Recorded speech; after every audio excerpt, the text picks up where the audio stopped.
Assalamualaikum warahmatullahi wabarakatuh. Bismillahirrahmanirrahim. Alhamdulillahirabbil alamin. Wassalatu wassalamu ala asyrafil anbiya'i wal mursalin sayyidina wa maulana Muhammadin wa ala alihi wa ashabi ajmain. Amma ba'du, qala rabbi shrah li sadri wa yassir li amri wahlul 'uqdatam min lisani yafqahu qawli. Hadirin jamaah ngaji bareng yang saya muliakan dan saudara-saudara di mana berada yang bisa mengakses pengajian ini. Pertama-tama marilah kita unjuk syukur kepada Allah Subhanahu wa taala biqaulina alhamdulillahirabbil alamin. Shalawat dan salam kita tetapkan kepada beliau Nabi Muhammad sallallahu alaihi wasallam biqaulina alhamdulillahirabbil alamin. Hadirin rahimakumullah. Sayyidina Utsman radhiyallahu anhu pernah bersabda, Innallaha ta'ala katama sitatan fi sitatin. Allah Ta'ala merahasiakan perkara 6 pada perkara 6. Yang satu atau yang pertama, Allah merahasiakan ridhonya di masalah ketaatan. Yang kedua, Allah merahasiakan murkanya pada tindakan maksiat. Dua ini perlu saya uraikan terlebih dahulu, yaitu Allah merahasiakan ridhonya pada masalah taat. Tidak terkira atau tidak ada batasnya taat yang kecil ataupun taat yang besar. Jadi dengan demikian kita harus waspada, jangan sampai kita meremehkan atau sembrono dalam masalah ketaatan kepada Allah Subhanahu wa taala. Suatu kali atau suatu waktu Hujjatul Islam Imam Ghazali radhiyallahu anhu pernah menulis kitab. Pada waktu menulis kitab itu ada lalat yang minum air tintanya. Kemudian Imam Ghazali membiarkan lalat itu sampai kenyang, sampai puas. Setelah lalat itu puas, kemudian Imam Ghazali baru mengambil tintanya untuk menulis kitab itu tadi. Itu menjadi sebab Imam Ghazali itu diampuni dosanya dan mendapat ridho dari Allah dengan niatan taat karena membiarkan makhluk Allah yang sekecil itu. Jadi intinya jangan sampai taat, masalah taat ini diremehkan sekecil apapun. Jadi kita semua monggo ampun ngantos taat ini diremehkan, bahkan sekalipun nilainya dalam pandangan manusia itu adalah kecil, tapi taat ini adalah dihargai oleh Allah. Jangan-jangan di situ tepat pada ridhonya Allah. Artinya kita semua dalam segala bidang apapun yang bernilai taat, jangan sampai kita sembrono atau meremehkan. Itu contoh yang berkaitan dengan taat. Kemudian Allah juga menyembunyikan, bahkan merahasiakan murkanya di dalam masalah maksiat. Pada suatu hari Ba'dul Mu'minin yang diterangkan di dalam kitab Tanbihul Mughtarin, Sohifahnya cari sendiri. Itu ada seseorang yang mengambil pagar tetangganya tanpa izin untuk membersihkan sisa-sisa makanan yang ada di gigi. Karena bersamaan dengan ghadab atau dengan murkanya Allah, seorang ini mendapat siksa dari Allah Subhanahu wa taala gara-gara mengambil pagar untuk menghilangkan sisa-sisa makanan di gigi. Itulah sekalipun kecil, tapi masalah itu berkaitan dengan ghadab atau dengan murkanya Allah, kita harus hati-hati, jangan sampai sembrono. Hadirin rahimakumullah, dengan demikian dua versi, yaitu ridhonya Allah dan murkanya Allah itu membangkitkan atau kita harus introspeksi diri, jangan sampai kita itu menggampangkan atau meremehkan bab itu. Untuk yang ketiga,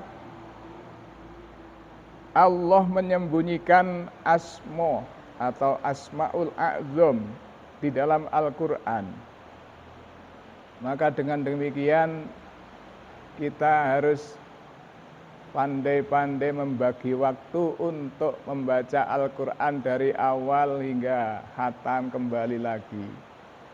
Jangan-jangan di dalam Al-Quran yang kita tidak mengetahui itu kita mendapatkan asmaul a'zam yang di situ penuh rahmat dan penuh ridho Allah yang terdapat di situ. Maka dengan demikian kita rutinkan, kita istiqomahkan membaca Al-Quran. Walau kalimatan, walau ayatan, jangan sampai kita setiap hari kita melalaikan untuk membaca Al-Quran. Demi menggapai ridho Allah, demi menggapai asmaul a'zam yang dirahasiakan oleh Allah di dalam Al-Quran itu. Untuk yang keempat, Allah Subhanahu wa ta'ala menyembunyikan bahkan merahasiakan Lailatul Qadar di bulan Ramadan. Jadi kita harus benar-benar dari awal Ramadan sampai akhir Ramadan itu kita mencari Lailatul Qadar. Jangan hanya dipilih setiap tanggal-tanggal ganjil 21, 23, 25 dan seterusnya.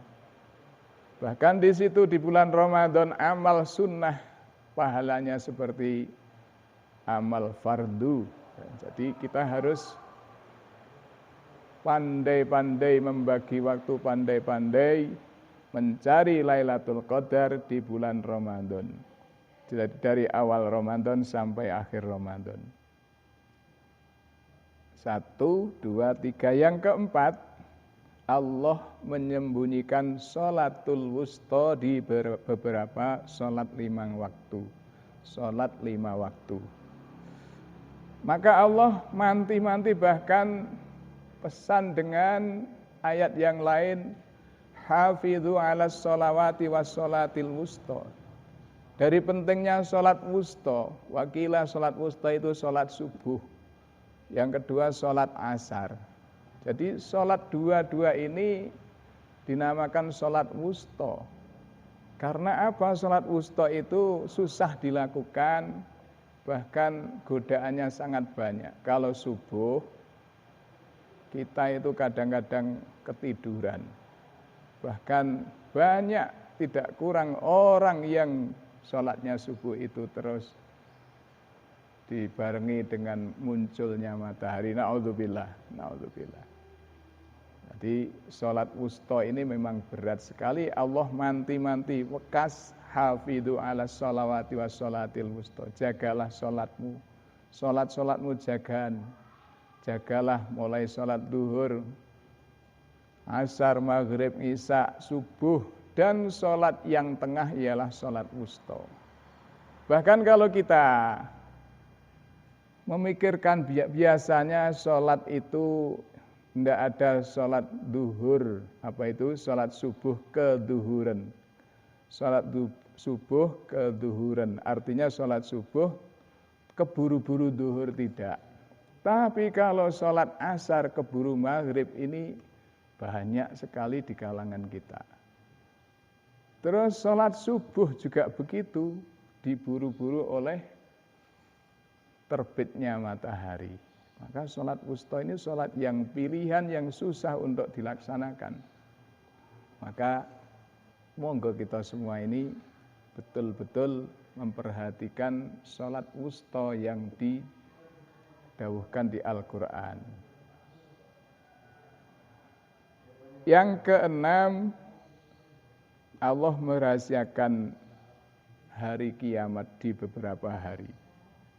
Jadi kita harus istiadat, cawis-cawis, barangkali kiamat kita itu sudah dekat. Bahkan kematian itu termasuk juga kiamat sughra. Mula kita harus betul-betul istiqdat, cawis-cawis, jangan-jangan bulan ini adalah bulan yang terakhir bagi kita, tahun ini terakhir bagi kita. Itulah yang kita harus memperhatikan rahasia-rahasia Allah yang dirahasiakan di dalam kehidupan kita sehari-hari. Yaitu satu, kita harus menggapai ridho Allah di dalam masalah taat.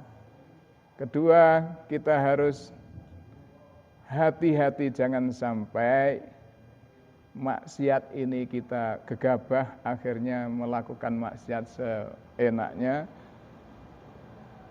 Kalau di situ terjadi murka Allah. Yang ketiga, Allah merahasiakan Asmaul Azam yang terdapat pada Al-Quran.